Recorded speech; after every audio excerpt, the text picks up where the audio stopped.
So this is a statement by the people.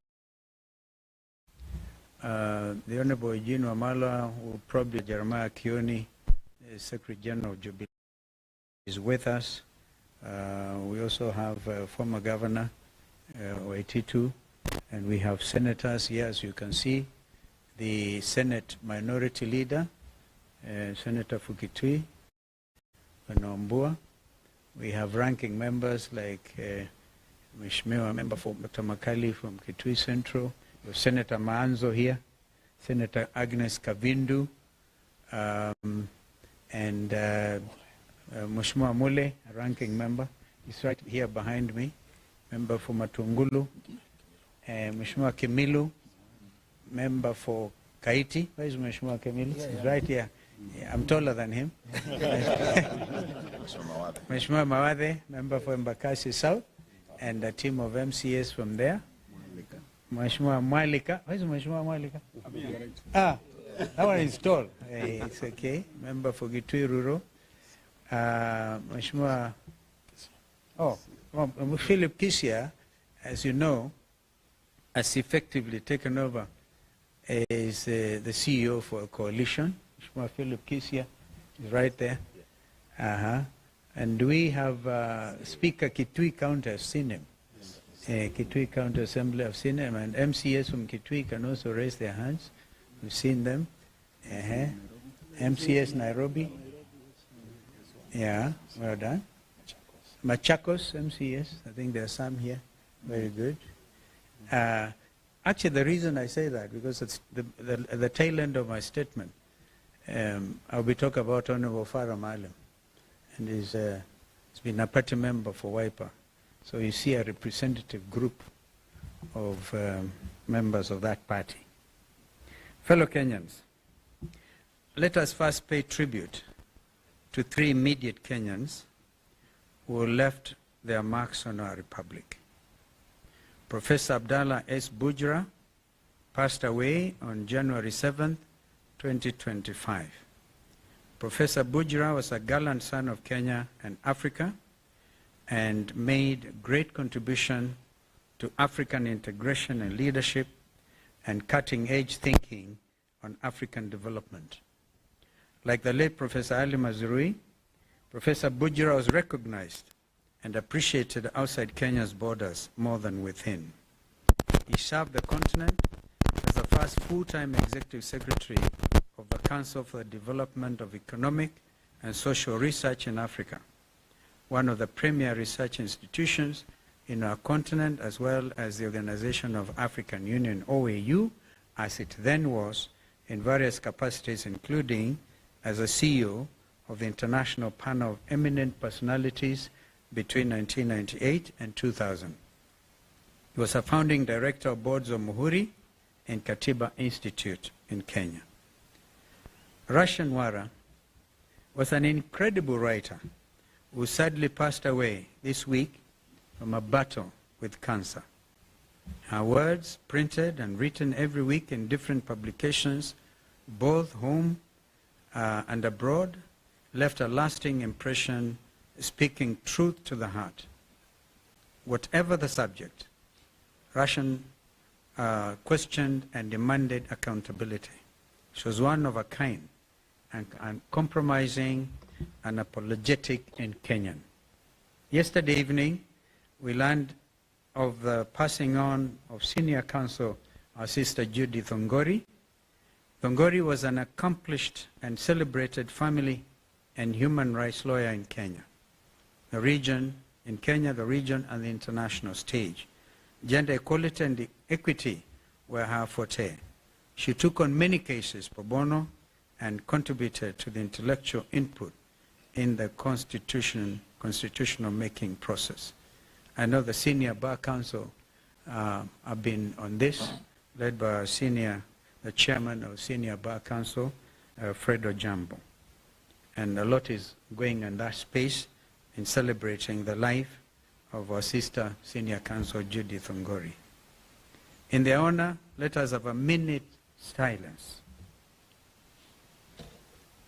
January the 12th, Public Service Cabinet Secretary Justin Muturi in a stunning during a press conference, outlined in shocking detail the harrowing tale of his son, Leslie Muturi's abduction on June the 22nd, 2024, while in the company of Embakasi West MP Honorable Mark Mwenje and driver Marangui Manyara. Honorable Muturi, who was serving as the Attorney General of the Republic of Kenya at the time of his son's abduction, said that he had been waiting for answers for the last 6 months as to why his son was abducted. What should be of concern to any law-abiding citizen is that Honorable Muturi, as Attorney General of the Republic of Kenya, sat on the National Security Council, the top security organ in the country. Honorable Muturi has been seeking answers for the past 6 months, and they have not been forthcoming to someone so senior in the Kenya Kwanza regime. So senior should be a matter of grave concern to all of us. Following Honorable Muturi's statement, the Director of Criminal Investigations, Mr. Amin, invited the Cabinet Secretary to record a statement. If the idea was to cower Honorable Muturi into silence, they picked on the wrong man. If the bombshell of the Sunday statement was not enough, Honorable Muturi signed his statement, clearly and squarely pointed the blame at the main culprit behind the inhuman abductions. A man who joked, made light of the abductions and Gen Z's demonstrations, a man who placed one phone call inside of the State House Nairobi Pavilion to the National Intelligence Service Director General, Nuruddin Haji, and had Leslie Muturi released within an hour. That man, as we have previously stated, is President William Ruto. Fellow Kenyans, the revelations by Secretary Muturi on the identity of the Commander-in-Chief of the abduction squads is quite telling. If the Attorney General of the Republic of Kenya cannot get answers to the whereabouts of his son, who can? If the Attorney General cannot get his phone calls answered by junior staff, such as the DG of NIS, or the DCI Director, who can? If the then Interior Cabinet Secretary, Professor Kithure Kindiki, and PS Raymond Omolo are furnished with lies by their juniors, what is the state of the Kenya Kwanza regime? Fellow Kenyans, the Kenya Kwanza regime has established command and control structures outside of the Constitution of the Republic of Kenya, carrying out illegal and criminal activities against Kenyans. We have actually since established that some headquarters of this abduction squad was somewhere near Ruaraka. As we have previously stated, William Ruto is a commander-in-chief of the abduction squads. This has been clearly demonstrated by his own public pronouncements on the abductions, as well as those of his conceited cronies in government. Kenyans and the international community should read between the lines. Mr. Ruto and his lieutenants' chest thumping over 2 weeks ago in Bungoma was not only a gross violation of Mr. Ruto's oath of office, it also bore all the hallmarks of a dictatorship and a crude attempt to instill fear in Kenyans by subduing them into silence. Mr. Ruto's dictatorship, which now kidnaps and tortures people in underground prisons, must be considered as a renegade criminal enterprise. And this in accordance with the ICC's Rome Statute.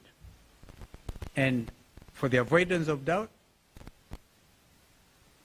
the Director General of NSIS could not be held responsible alone. The ICC statute talks about the person bearing the highest responsibility. And that is not Nuruddin Haji, that is William Samoei Arap Ruto. the People's Loyal Opposition will not sit back and allow this disgraceful attempt to take us back into the dark days of fear and oppression. We shall lead from the front. You've actually demonstrated leadership from the front because you've been in court. We'll fight them in court, we'll fight them in the streets, we'll fight them everywhere. We demand that Mr. Ruto respects Kenyans and the oath of office he has sworn to preserve under Kenya's Constitution 2010. We also demand the immediate release of the remaining abductees. We actually have a date on the 27th with the Inspector General of Police, Mr. Kanja, before Justice Bahati Namui. And they know what the ruling was by Justice Bahati. If they will not show up on the 27th, he will cite, convict, and sentence on the spot. So nobody's above the law. Not even Director General Kanja or Director DCI, Mr. Amin. If Ruto refuses to respect and enforce Kenya's constitution and laws, the solution is straightforward. He should resign. And the world is changing. Just today or yesterday, a sitting president of the Republic of South Korea was arrested in State House. We celebrate this kind of development because people must be held to account. This is what the Gen Zs have been advocating for. Meanwhile, let Mr. Ruto and all others who perpetrate violent crimes against Kenyans know that they will not go unpunished. On the Independent Electoral Boundaries Commission, IBC, we have been very clear and consistent and followed the law at all times. Those who are barriers to the establishment of the IBC selection panel are puppets of Mr. Ruto. They bear the highest responsibility in the current constitutional crisis and an attempt to pre-rig the 2027 general elections. We will not allow that to happen. And I will ask my brother Kioni to respond to some of the remarks by some of these renegades who can even say they know how to manufacture presidencies beyond 24 years. These renegades must be called out. Lastly, for avoidance of doubt, Honorable Farah Maalim, Deputy Leader, stands expelled from the Wiper Democratic Movement for violating the Constitution and the